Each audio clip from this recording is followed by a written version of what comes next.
Imagine building the life you always wanted. Yeah. A loving partner, Mm-hmm. beautiful home, the joy of watching your children grow, Absolutely. and then in a heartbeat, Right. it's all ripped away. Oh, yeah. That's the story we're diving into today. Wow. The perplexing case of Karina Ditto. Okay. She left everything behind in Mexico for a new life in America, Mm-hmm. only to have it tragically cut short. Yeah, you shared the Shattered Dreams episode from 48 Hours with us, Right. and it's a real nail-biter. Yeah. It dives deep into the death of Karina Ditto Mm-hmm. and the subsequent trial of her husband, David, who was accused of her murder. Right. We're going to sift through the evidence, the conflicting accounts, Yeah. and the raw emotions that permeated this case. It all began like a fairy tale. Okay. David and Karina met while he was vacationing in Mexico. Uh-huh. A whirlwind romance blossomed, Nice. and soon Karina made the life-altering decision to move to the United States to be with him. Wow, big move. She was so full of hope, excited to start a family and embrace her new life. And she did just that. Yeah. They had two beautiful children, Mm-hmm. a boy and a girl. Huh. David worked hard to provide for his family, Mm-hmm. and they eventually settled into a lovely home. Yeah. Sounds idyllic. From the outside looking in, they seem to have it all. Right. But as we know, appearances can be deceiving. Exactly. And that's where the cracks in this seemingly perfect facade begin to show. Mm-hmm. We learned about letters Karina wrote to her mother. Oh, wow. Letters filled with despair and a longing to escape the marriage. Really? She described David as controlling, someone who dictated even the smallest details of her life. Oh, my gosh. It makes you wonder what was really going on behind closed doors. Yeah, it's a stark contrast to the image of the happy family they presented to the world. Right. Those letters are incredibly powerful pieces of the puzzle. Mm-hmm. They give us a glimpse into Karina's inner turmoil Yeah. and raise serious questions about the true nature of their relationship. Then comes that fateful night that changed everything. Okay. David frantically called 911, Mm-hmm. claiming his wife had fallen down the stairs. Mm-hmm. When first responders arrived at their home, Right. they found Karina at the bottom of the stairs, Mm-hmm. unresponsive and covered in blood. Oh, my goodness. Despite David's attempts at CPR, she tragically never regained consciousness. But right from the start, Yeah. there were red flags that didn't quite align with a simple fall down the stairs. What do you mean? The paramedics noticed inconsistencies. Okay. The position of Karina's body, Mm-hmm. the scratches on David's face, Oh. the lack of blood on the stairs. Things just didn't seem to add up. So right away there's some suspicion. Yeah, definitely. Those inconsistencies, those nagging doubts, launched a full-blown investigation. I see. And as the investigation unfolded, the evidence against David began to mount. Okay. The medical examiner, Dr. Owen Minna, Mm-hmm. determined that Karina's death was not caused by a fall, Oh, wow. but by a brutal combination of beating and strangulation. So really, really bad. Yeah, this is serious. The autopsy revealed extensive bruising all over Karina's body. Oh my gosh. There was a particularly large bruise on her thigh, Mm-hmm. which indicated a violent struggle, something far more sinister than a simple accident. Right, The lack of blood on the stairs further contradicted David's account. right. How could a fall down carpeted stairs result in such severe injuries, and the blood patterns found at the scene? Yeah. It just didn't make sense. So we have a seemingly happy family, Right. a tragic death, Uh-huh.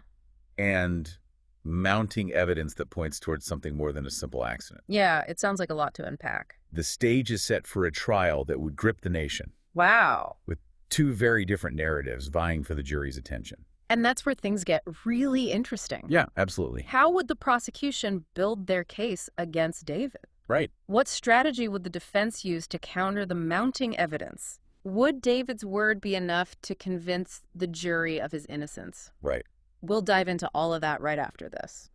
The trial was like a tug of war, Mm-hmm. with the prosecution and defense pulling the jury in opposite directions. Wait. The prosecution painted a picture of David as a controlling husband Yeah. who, faced with his wife's desire for independence, Mm-hmm. snapped and resorted to violence. They highlighted inconsistencies in David's story, Okay. emphasizing how his actions after Karina's fall didn't quite match up with his panicked 911 call. Right. For example, he took a photo of Karina in the hospital shortly before she was taken off life support. Oh, wow. The prosecution argued this was a cold, calculated act, a chilling trophy of his crime.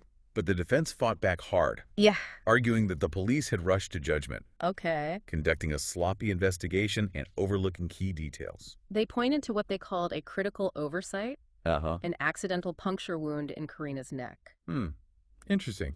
This puncture, they argued, was made by a resident doctor at the hospital Mm-hmm. and could easily have been misconstrued as a sign of strangulation. So they're saying it's possible that the Yes. supposed strangulation marks were not actually from strangulation, Yeah. but from this accidental puncture. Yeah, that's their argument. They also suggested that while Karina's injuries were undoubtedly severe, Mm-hmm. they could have been consistent with a fall, Okay.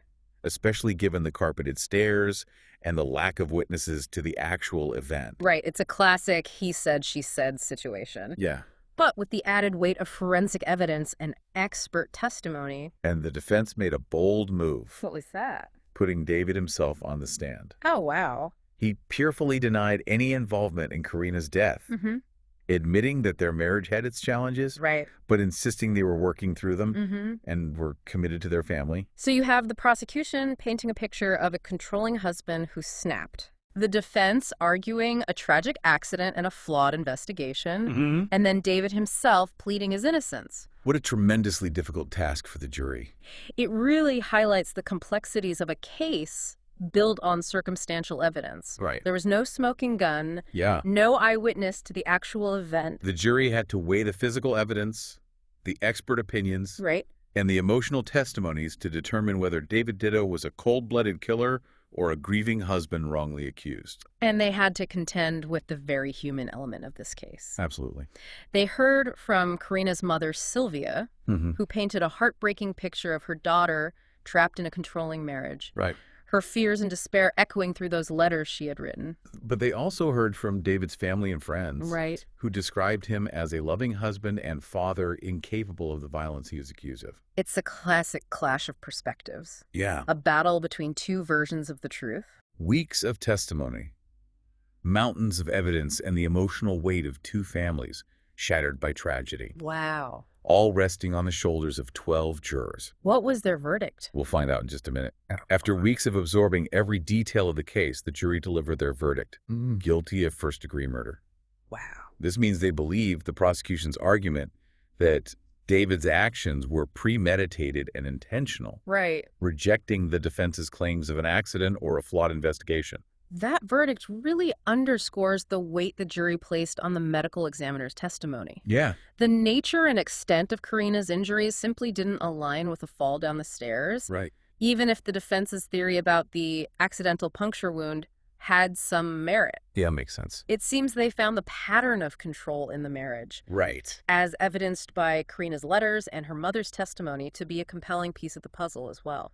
And the 48 Hours episode gives us a glimpse into the minds of those jurors. Oh, really? We actually hear from some of them, which is so insightful. Yeah. They discuss their deliberation process, the things that swayed them, Right. the burden of responsibility they felt in determining another person's fate. It's fascinating to hear how they navigated the complexities of the case. Right. Sifting through the evidence, the expert opinions, and the emotional testimonies. Yeah, for sure. It reminds us that these aren't just abstract legal proceedings. Mm-hmm. These are real people grappling with a life-altering decision. Right. And their decision had profound consequences for everyone involved. David, at the age of 45, was sentenced to 25 years to life in prison. Wow. Essentially, his life as he knew it was over. Yeah. And for Karina's family, the verdict brought a mix of emotions, I can imagine. relief that justice had been served, Mm-hmm. but also profound sadness and lingering questions. Karina's mother, Sylvia, spoke about the guilt she felt. Oh, gosh. The what-if that haunted her. Right. She wondered if she could have done more, if she had missed signs, if she could have somehow prevented this tragedy. It's a heartbreaking reminder of the ripple effects of domestic violence. Yeah.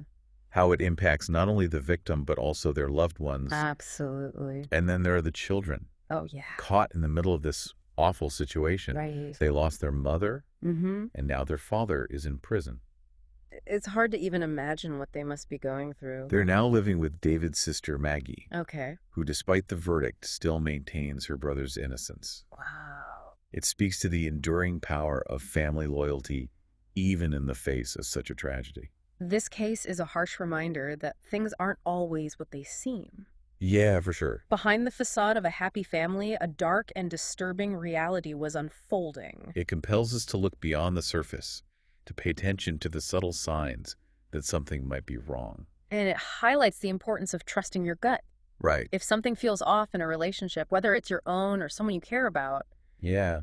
don't ignore those feelings. Right? Speaking up, seeking help, trusting your instincts. These things can be life-saving. This deep dive into the case of David and Karina Ditto has been a journey through the complexities of human relationships, the challenges of navigating a justice system built on evidence and perception, Right. and the enduring power of love, loyalty, and loss. If you're as captivated by this case as we are, Yeah. we urge you to listen to the full Shattered Dreams episode of 48 Hours. It's a really fascinating look into this case. It's a truly gripping exploration of a tragedy that shook a community and left everyone asking, how could this happen?